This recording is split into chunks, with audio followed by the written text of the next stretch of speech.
I A know what it broke looks nurse like, missed her but you have bus to trust when the me. Mafia Just boss get in the pulled car and over let me and said, explain. "I'll drive you home." Orlayana pulled her coat tighter around her thin frame, the fabric doing little against the cold that seemed to seep into her bones. She glanced at the clock at the bus stop. 11:47 p.m. The last bus had already left. Her heart sank. Another long night of walking home through deserted streets loomed ahead. She sighed, adjusting the strap of her bag, heavy with worn textbooks and the few coins she had earned that day. Life had a way of grinding down those who tried to care for others. Orlayana had learned long ago that kindness could be a curse, especially in a world that rarely noticed those who gave everything and asked nothing in return. The streetlights flickered above her, throwing shadows across the wet pavement. Each puddle reflected her tired face back at her, pale and determined. She thought of her mother's cough, the bills stacked on the kitchen table, the tiny apartment that felt colder each night. She had no choice but to walk, and yet every step forward felt heavier than the last. Then, through the haze of rain, a low rumble reached her ears. At first, she thought it was thunder, but it didn't belong to the sky. A sleek black car rolled slowly onto the street, its headlights cutting through the mist like twin knives. It slowed beside her, tires hissing against the wet asphalt. Orlayana's heart skipped. Something about the car felt off. She instinctively took a step back. The window slid down, revealing a man in a sharply tailored suit. His dark hair was slicked back, and his eyes were the color of storm clouds, sharp, piercing, yet strangely magnetic. "I'll drive you home," he said, his voice calm but carrying an authority that made her instinctively obey. Orlayana hesitated. There was something about him that unsettled her, something she couldn't place. Yet the exhaustion, the cold, the relentless rain, her body longed for warmth, for safety. Against her better judgment, she nodded. The door opened, and she slid into the back seat. The leather smelled faintly of smoke and something darker, richer, like earth after a storm. He closed the door behind her and slid into the driver's seat. Without a word, he started the engine, the car gliding forward silently, as if it floated on the rain-slicked streets. The city outside seemed different from this seat, almost unreal. Neon signs blurred into streaks of light, puddles reflecting fragments of life she barely recognized. People scurried under umbrellas, faces hidden, lives hidden. And in this car she felt like she had entered a world that was not hers, a world of shadows, whispers, and danger. "Who are you?" she asked, unable to hide the tremor in her voice. He didn't answer immediately. His hands gripped the wheel, knuckles pale in the soft glow of the dashboard. "Names are powerful," he said finally. "They can bind people. Sometimes it's safer not to share them." Orlayana swallowed, unsure if the warning was meant for her or for himself. "Then why are you helping me?" The corners of his mouth curved into a faint, almost imperceptible smile. "Because you asked without knowing it," he said. His words hung in the air, strange and heavy, like a promise she didn't fully understand. She studied him, noticing the subtle tension in his shoulders, the quiet intensity in his eyes. He was a man who carried power like armor. She sensed it in the way the city seemed to bend around him, in the quiet authority that radiated from every movement. And yet, despite the danger, there was something human there too, something she could almost reach if she dared. They drove in silence for several minutes, the only sounds the patter of rain on the roof and the soft hum of the engine. The city passed by in streaks of light, distorted by the rain on the windows. Orlayana's mind raced, imagining all the stories she had heard about men like him, the feared, untouchable rulers of the night. And yet here he was, offering her a simple act of kindness. Suddenly, a shadow darted across the street ahead of them, moving faster than a human could. Orlayana gasped, gripping the seat. The car swerved, tires squealing against the wet pavement, and the figure vanished as quickly as it appeared. Cale's eyes flicked to her in the rearview mirror. For a moment they glowed faintly, amber and otherworldly. "Stay still," he said, voice low and commanding. The car seemed to shift almost magically, hugging the curves of the road, moving faster than it should have. Her heart pounded in her chest. Fear and awe tangled together in a strange knot. She had never felt anything like it, never encountered someone so larger than life. And yet, beneath it all, there was a pull she could not deny, a strange comfort in the midst of terror. They came to a stop at an intersection. The shadow figure had disappeared, leaving only the echo of its presence. Orliana's hands trembled slightly as she leaned back, trying to catch her breath. Cale's eyes softened, just for a moment, as if he sensed her fear and confusion. "You're safe," he said, "for now." The words were simple, but in that city of darkness and deceit, simple words were rare. Orliana wanted to believe him. She wanted to believe that not all power demanded cruelty, that not every shadow carried a threat. They continued driving, the streets narrowing into smaller alleys, the rain falling harder now, turning the world into a blur of silver and shadow. She noticed details she had never seen before, the way the city seemed alive, almost breathing, with hidden corners and whispered secrets. And she wondered how many of those secrets Cale knew and how many he controlled. Finally, they reached a quiet street near her apartment. The rain was still falling, but the world felt lighter somehow, as if the act of being escorted through danger had shifted something in her. Cale turned off the engine. The car was silent now, except for the rain tapping on the roof. He looked at her again, his expression unreadable. "This is where you get off," he said. Orliana nodded, still catching her breath. She opened the door and stepped onto the wet pavement, feeling the cold rain on her face. For a moment she didn't move, unsure if she wanted to leave the safety of the car. Cale's gaze held her, steady and unyielding.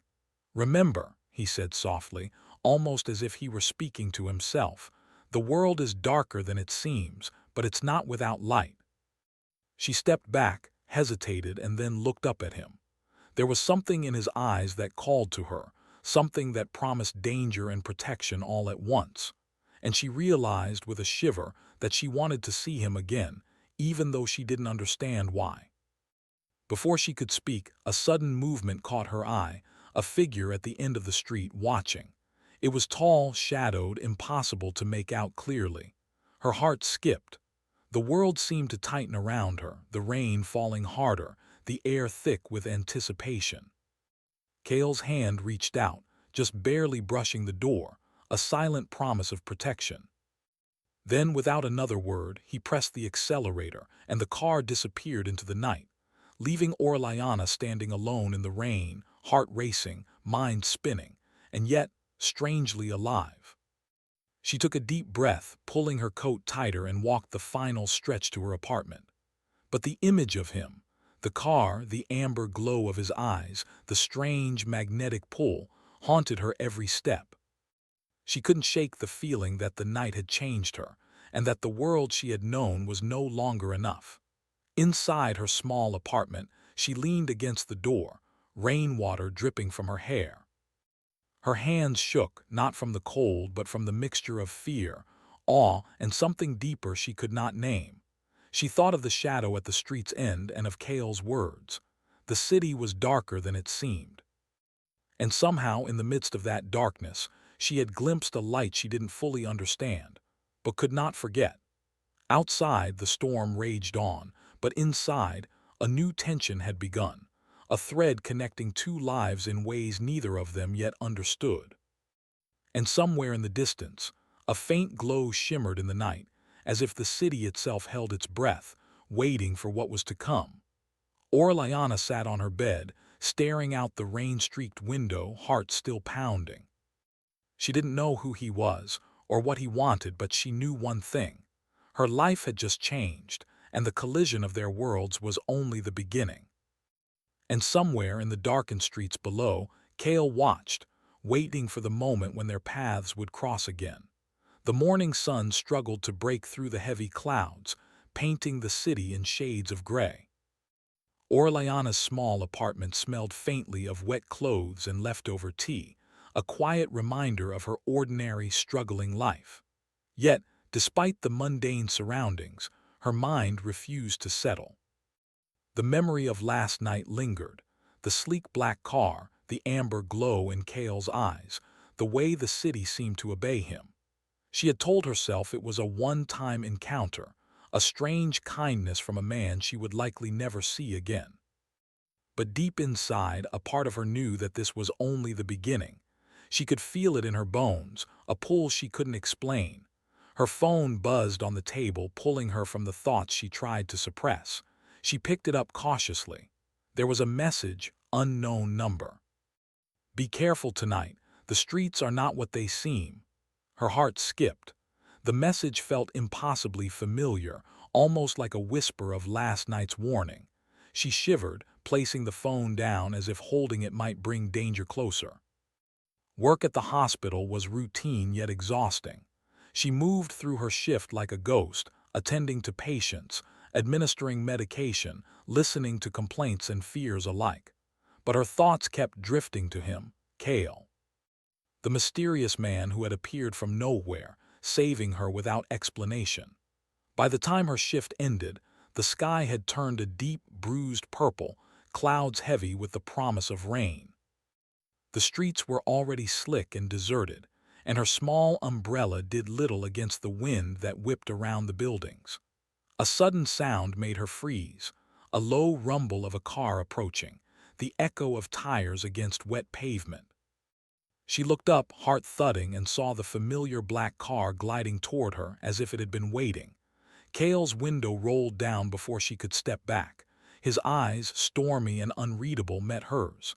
"Get in," he said simply. Her instincts screamed to refuse to run. But something in his presence, calm, commanding, protective, pulled her forward. She slid into the car, the leather familiar beneath her fingertips, the scent of rain and earth welcoming in a strange way.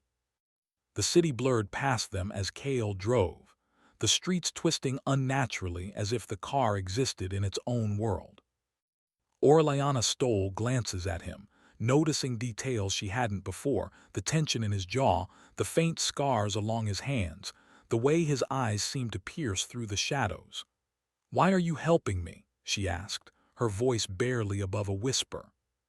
Cale didn't answer immediately. His eyes stayed on the road, but there was a weight in his gaze, something unspoken. "Because you matter," he said finally. The words were simple, but they carried a strange gravity. "And because danger follows you whether you like it or not." Orellana frowned, uncertain how to respond. The words sounded sincere, yet there was an edge of warning in them. "Danger," he glanced at her briefly, amber eyes flickering. "Not every shadow is harmless, and not every person you meet wishes you well." The car turned into an alley she had never noticed before, a narrow path lined with old brick buildings and the faint glow of forgotten lanterns. The air felt different here, thicker, heavier, as if the walls themselves were alive. Orellana shivered. "Where are we going?" she asked, trying to keep her voice steady. Cale's lips curved into a faint, enigmatic smile. "Somewhere safer, at least for now." The alley ended at a tall, wrought-iron gate. Beyond it was a courtyard filled with statues, fountains, and shadows that seemed to move on their own. Orellana stepped out of the car cautiously, feeling the hum of energy in the air. "This is beautiful," she whispered, gazing around. The place felt timeless, almost like it belonged in a dream or a forgotten story. "It is," Cale said, his voice softer now. "But beauty can be dangerous, and danger can be beautiful." She looked at him, confused by the strange poetry in his words. "You make the world sound alive." Cale's eyes softened briefly. "It is alive. Most just forget to notice." They walked through the courtyard, the air heavy with the scent of wet stone and something more elusive, magic, or perhaps the remnants of old secrets. Orellana's heart raced, both from fear and curiosity. She had no idea what Cale's world truly was, but she felt herself drawn to it in a way she could not resist. "You don't have to stay," Cale said suddenly, his voice low and careful. "I know who I am. I know what I am." and it's not safe for you to be here." Orellana hesitated, her hand brushing against the cold iron railing. I don't know if I want safe," she said quietly. "Not if it means never knowing what this is." He studied her, his stormy eyes unreadable. Then, without another word, he led her into the mansion, the heavy doors closing behind them with a finality that made her stomach tighten. Inside, the air was warmer but carried a strange tension, as if the walls themselves were watching. Portraits of people she did not recognize lined the halls, their eyes seeming to follow her. Candles flickered in sconces, casting dancing shadows across the marble floors. Kale led her to a room at the back, small and intimate compared to the grandeur around them. A fire crackled in the hearth, and she realized the place felt alive, breathing with energy she could not name. "You shouldn't be here," Kale repeated, almost as if he were convincing himself. "Maybe I should," Orellana said softly, stepping closer. "Maybe I'm meant to see this, to understand it." He looked at her then, really looked, and she felt the weight of his gaze press against her chest.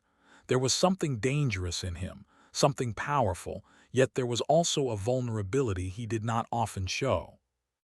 "You're different," he admitted, his voice low. "You see things and you care. In my world, that is a rare and dangerous gift." Orellana's heart thudded. She didn't know whether to feel flattered or terrified. "And is it dangerous to care about you?" she asked, her voice barely a whisper. Kale's eyes flickered, conflicted. "Perhaps for both of us." They sat in silence, the fire crackling, the rain still falling outside. Every glance, every small movement between them was charged, a delicate balance of fear, fascination, and something deeper she could not name. Hours passed, though it felt like minutes. Orellana learned small things. Books stacked along shelves, artifacts that hinted at histories older than the city itself. A faint hum in the air that suggested the mansion was alive in ways she could not understand. And Kale, he revealed almost nothing about himself, yet everything about him was revealed in the way he moved, the quiet power in his hands, the rare softness in his voice. Finally, she stood to leave, the rain outside still relentless. "I should go," she said, though she did not want to. Kale followed her to the door. "I'll drive you," he said, a simple offer that carried unspoken weight. The ride back was quieter than before. The city seemed different now, the shadows longer, the rain heavier. Orellana sensed that she had crossed an invisible boundary, that stepping into Kale's world had changed something inside her. "Will I see you again?" she asked finally, her voice hesitant. Kale's eyes flickered, amber and unreadable. "Yes," he said, "but not yet. Not until the time is right." She frowned, uncertain what that meant. But before she could ask, the car rounded a corner and screeched to a sudden stop. Ahead, a figure stepped into the street, a man tall and dark, radiating threat.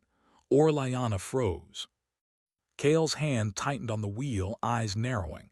There was no hesitation, no fear, just a controlled, dangerous readiness. "You shouldn't have come," the man said, his voice like gravel. Kale's lips curled slightly. "Neither should you," he replied, calm but lethal.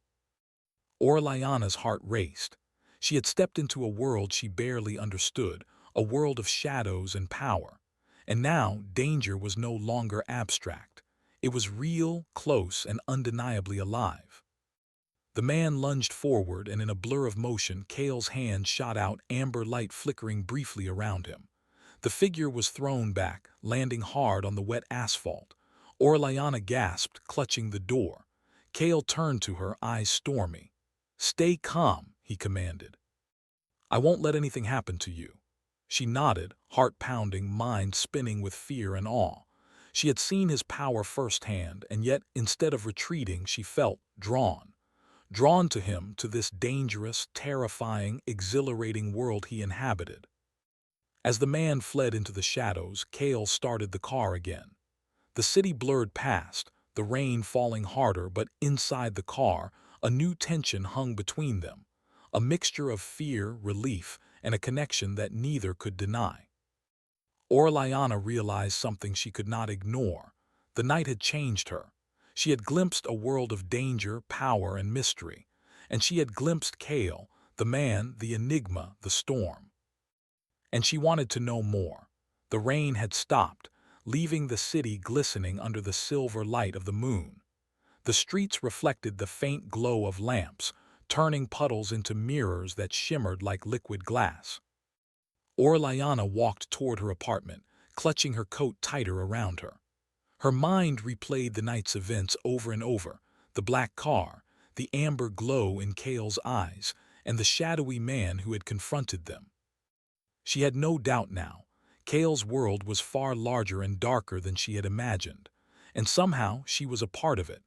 That thought made her pulse quicken, both with fear and a strange, undeniable thrill. The next day at the hospital, Orellana moved through her tasks like a shadow. She barely noticed the patients, barely spoke to colleagues.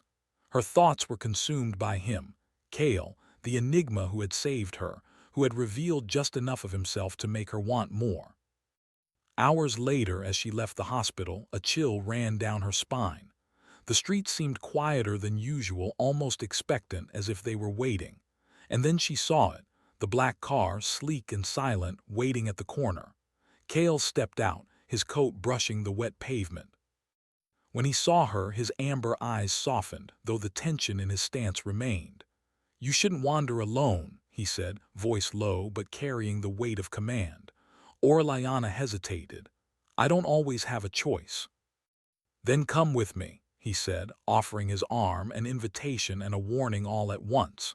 She took it, feeling the strange, magnetic pull between them.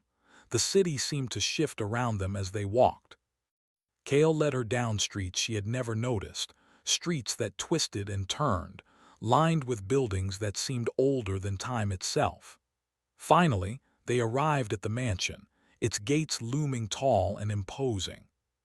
The rain from the night before had left the grounds glistening, the statues reflecting the faint moonlight like silent guardians.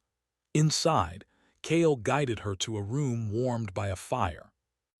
The flickering flames cast shadows that danced along the walls, and Orellana could feel the air thick with power. "You shouldn't be here," Kale said again, though his voice lacked the harshness it had carried before. "I want to be," she replied quietly. "I want to understand." Kale studied her, eyes dark and unreadable. "Understanding comes with a cost," he said, "and some costs are higher than you can imagine." Orellana felt her heart tighten, but she refused to back down. "I'm willing to pay it." For a long moment they just looked at each other. The silence was charged, almost tangible, like the air itself was waiting for a spark to ignite it. And then Kale finally spoke, softer this time. "There are things in this city you cannot see," he said. "People and forces that move in the shadows, bound by old promises and curses, and now you are connected to them." Orellana's pulse quickened. "Connected?" she whispered. Kale's expression darkened. "You were in the wrong place at the wrong time. The shadow that confronted us last night, it was not an accident, and it will not be the last." A shiver ran down her spine.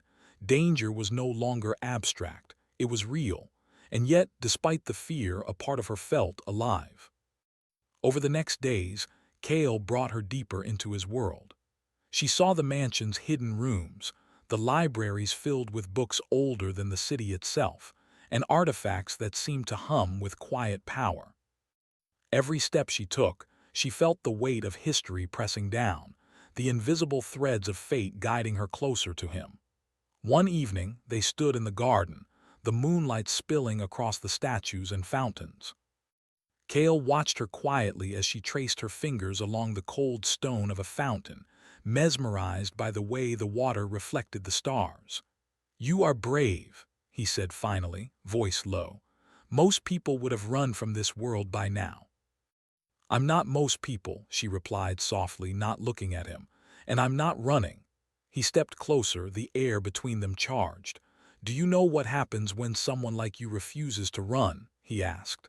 "They become part of the story, and sometimes part of the danger."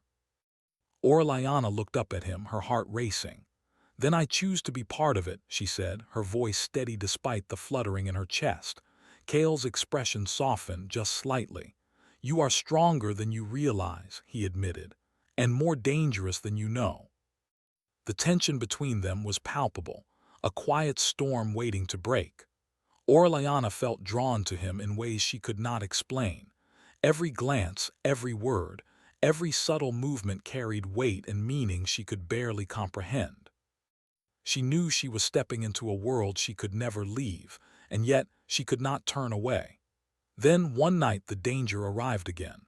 A knock at the mansion gate startled her, and Kale's eyes narrowed. The figure at the gate was familiar, the shadowy man from the streets, his presence a tangible threat. Kale moved quickly, his movements fluid and controlled as though he had done this 1,000 times before. "Stay inside," he ordered. "Do not come near." Orellana felt a surge of fear, but also a strange, unshakable certainty. She wanted to help, to stand beside him, yet she obeyed, hiding behind the tall curtains as she watched the confrontation unfold. The shadowy man stepped forward, and Kale met him without hesitation. Words were exchanged, sharp and dangerous, filled with veiled threats and hidden power. The air seemed to hum, the night charged with tension. Orellana's pulse raced. She had never felt anything like this before. The power, the danger, the strange, magnetic pull of someone who could command it so effortlessly. She realized then that Kale's world was not just dangerous. It was alive, breathing, and entirely consuming. Suddenly the man lunged, and Kale moved with impossible speed, his amber eyes glowing briefly in the dark. The shadowy figure was thrown back, landing hard but not gone. He vanished into the darkness, leaving only a faint echo of his presence. Kale returned to her, his expression unreadable. "You see why I warned you," he said softly. Orellana's heart was still racing.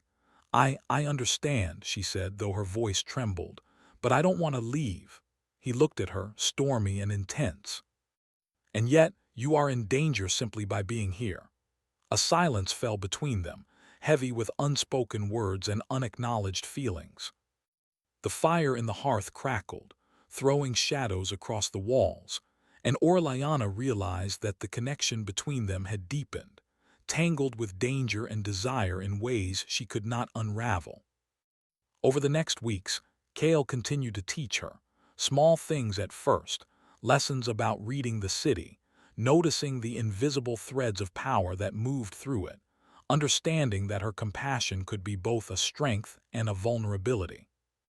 She learned to recognize danger before it arrived, to move quietly, and to trust instincts she hadn't known she possessed. Through it all, their bond grew. They shared quiet moments by the fire, walked through moonlit gardens, and spoke of things neither had dared voice before, fears, regrets, and fleeting glimpses of hope. Every moment was charged with tension, with longing, with the dangerous thrill of proximity. One evening, as the sun set in streaks of crimson and gold, Kale led her to the mansion's highest tower.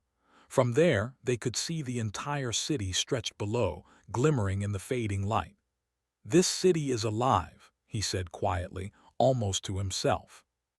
"It breathes, it shifts, it watches, and it never forgets." Orellana looked out over the rooftops, feeling the pulse of the city beneath her. "And you," she asked softly, "do you forget?"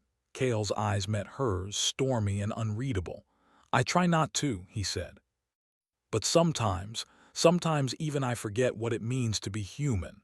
She reached out, almost instinctively, and brushed her hand against his. The contact was electric, a spark that neither could ignore. Kale's gaze softened, but the tension remained, a reminder that their connection was fraught with danger, uncertainty, and power far beyond her understanding. Before she could speak, a sound echoed from below, a faint, deliberate movement that set her heart racing. Kale's expression hardened. He moved toward the edge of the tower, scanning the streets below. "They are coming," he said, voice tight with controlled fury. "And this time they will not wait." Orellana's breath caught. She had stepped into his world fully now, and there was no turning back. She realized that her feelings for him, fear, admiration, longing, were intertwined with danger in ways she had never imagined. And she knew without doubt that the next encounter would test them both, body, mind, and heart. Kale turned to her, his stormy eyes softening just slightly. "Stay close," he said. "I will protect you, but the world we live in, it will challenge everything you know." Orellana nodded, heart pounding. "I'm not leaving," she said firmly. The wind howled around the tower, carrying with it the scent of rain and distant danger.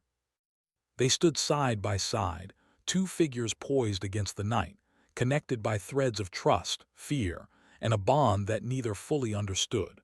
And far below, in the shadowed streets of the city, the first signs of the approaching threat moved silently, unseen, but palpably near. Orellana took a deep breath, her hand brushing against Kale's again. She realized that her life had changed forever. The danger, the mystery, the dark, magnetic pull of the man beside her, it was all inescapable. And as the first distant sounds of conflict echoed through the city, she knew that the night was only beginning. The city lay under a heavy, misty sky, the streets silent but for the faint drip of water from the rooftops. Orellana's heart pounded as she walked beside Kale, the black car now abandoned, their footsteps muffled against the wet pavement. The air felt thick, as though the storm had never truly ended, and danger lingered like a shadow behind every corner. "You can feel it, can't you?" Kale's voice broke the silence, low and tense. "The way the city waits, the way it shifts when danger approaches." Orellana nodded, gripping her coat tighter. "I can feel it, and I feel it with you." Kale glanced at her, amber eyes softening for a brief moment, then hardened again. "That is what scares me. You are not like others. You feel everything, and it draws them here." Her pulse quickened. She had learned much in the past weeks, lessons in subtlety, patience, and awareness. But the looming threat tonight was different. It was heavier, closer, and she could sense it in her bones. They reached the mansion, the gates looming tall and foreboding. Tonight, the familiar courtyard felt different, charged with an energy that hummed beneath the stones, as though the city itself were warning them. Kale moved with fluid precision, leading her inside. Once the heavy doors closed behind them, Kale turned to her, his stormy gaze locking onto hers. "Tonight you will see the truth," he said softly. "The world I inhabit, the darkness I wield, and the choices I have made to survive in it." Orellana felt a strange pull in her chest. She had glimpsed danger before, had sensed the shadow of death and power, but nothing had prepared her for this. "I am ready," she said quietly, though her voice trembled. Kale studied her, his amber eyes reflecting the firelight. "You must be, because once you see it, there is no turning back." The mansion seemed to breathe as they walked through the corridors. Every shadow stretched longer than it should, and the air felt alive, vibrating with anticipation. They reached the hidden chamber, a room she had never seen before. Its walls were lined with artifacts, glowing faintly, and a single dark pedestal stood in the center. "This," Kale said, voice echoing in the room, "is where it all began. The curse that binds my life, the shadow that follows me, and the choices I have made to protect and to survive." Orellana stepped closer, heart pounding. "What is it?" Kale's expression darkened. "A shadow spirit bound by an ancient oath. It seeks control, power, and those who are drawn to my life. It will not stop until it has what it desires, and you, Orellana, are connected to it now." Her stomach churned. "Connected?" Kale nodded. "Because of your courage, your heart, and the choices you have made. You are stronger than you know, but tonight will test everything. You must decide whether to stand with me or let the darkness win." Before she could respond, a cold wind swept through the room. The shadows deepened, twisting into shapes that seemed almost human. The air hummed with power and menace. Orellana could feel it pressing against her chest, heavy and unrelenting. The shadow spirit emerged, its form shifting between human and darkness. Its voice was like the echo of 1,000 whispers, chilling and commanding. "Kale and the one who walks in his path, you cannot escape what is yours." Kale stepped in front of Orlayana, eyes glowing faintly. "You will not touch her," he said firmly. "Not while I draw breath." The spirit laughed, a sound that cut through the chamber like shards of ice. "Draw breath, and yet you are bound by the same chains that tie you to me. Surrender or witness your world burn." Orlayana's heart raced, but she refused to step back. She had spent weeks learning, observing, and understanding the stakes. And now, faced with the source of Kale's darkness, she understood that courage alone would not be enough. She had to act, and she had to trust him and herself. Kale raised his hand, amber light flickering along his fingertips. The spirit recoiled slightly, but its presence remained oppressive. "You are bound by the past," Kale said, voice steady, "but the future is not yet written." Orlayana stepped forward, her own fear tempered by resolve. "I am not bound by your past," she said firmly. "I choose to stand here with you against the darkness." The spirit paused as if surprised by her defiance. Kale's eyes softened, a mixture of pride and concern passing through them. "You are brave," he said, "and brave hearts can change fate." The chamber trembled as the shadow surged forward, attempting to engulf them. Kale moved with precision, light flaring from his hands, pushing the darkness back. Orlayana followed his lead, drawing on the instincts he had taught her. Together they formed a barrier of courage and connection, the bond between them strengthening against the spirit's assault. Minutes stretched into eternity, the room alive with tension and power. The spirit shrieked, its form flickering, weakening against their combined resolve. Kale's amber eyes met hers, and in that moment she understood. He was not only protecting her. He was trusting her, believing in her strength. With a final surge of energy, they forced the spirit back, its form dissolving into the shadows from which it had emerged. The room grew quiet, heavy with the aftermath of the battle. Orlayana sank to the floor, trembling but alive. Kale knelt beside her, placing a hand gently on her shoulder.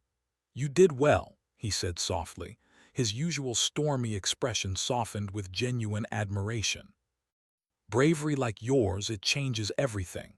Her chest rose and fell, the weight of fear and adrenaline slowly lifting.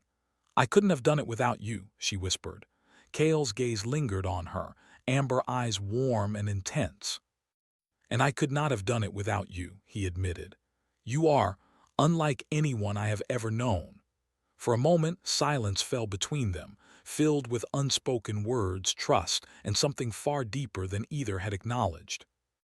The firelight flickered across their faces, illuminating the bond that had formed through danger, fear, and shared courage. The city outside seemed quieter now, calmer, as though it had recognized their victory. Kale helped her to her feet, and together they walked to the windows, looking out over the streets glistening under the moonlight. "You changed tonight," he said softly, "not just in strength but in understanding. You faced darkness and chose to stand. That is rare."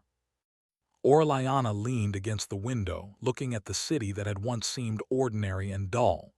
"I changed because of you," she said, "because you trusted me, because you let me see everything." Kale's expression softened further. "And I am changed because of you," he said quietly. "You reminded me that even in the darkest shadows, light can exist. Even I can be more than I thought possible." Orlayana felt a warmth in her chest, a connection that went beyond fear or fascination. It was something deeper, trust, understanding, and the fragile spark of hope. They stayed there for a long while, watching the city, feeling the quiet aftermath of the storm. Kale spoke little, but his presence was a steady anchor, a reminder that even in darkness one could find safety and companionship. Finally, Orlayana turned to him. "What now?" she asked softly. Kale's amber eyes met hers, thoughtful and stormy. "Now we live, we rebuild. We protect what we care about, and we choose each day courage, hope, and each other." Orlayana nodded. "I choose that," she said, voice firm. Kale stepped closer, just enough that she could feel the warmth of him beside her. "Then the future is ours to shape," he said. "No curse, no shadow, nothing can take that from us if we hold it together." The city stretched before them, alive and endless, and for the first time, Orlayana felt a sense of belonging she had never known. She had faced fear, walked through shadows, and discovered strength she did not know she possessed. And in the storm of Kale's world, she had found something more: connection, trust, and the quiet promise of light in the darkness. Outside, the first hints of dawn brushed the sky with soft pink and gold. The night had tested them, pushed them to the limits of fear and courage. But now, standing together, they understood the truth. Love and trust were not weaknesses, they were the greatest power of all. Kale took her hand gently, his amber eyes soft yet steady. "Whatever comes next," he said, "we face it together, the city, the darkness, and the light we carry inside us." Orlayana squeezed his hand, heart full. "Together," she repeated. And as the sun began to rise over the misty city, painting the streets with warmth and hope, they stood side by side, no longer just nurse and shadowed protector, but partners in a world of magic, danger, and the endless possibility of love and redemption. The night was over, but their story had only truly begun.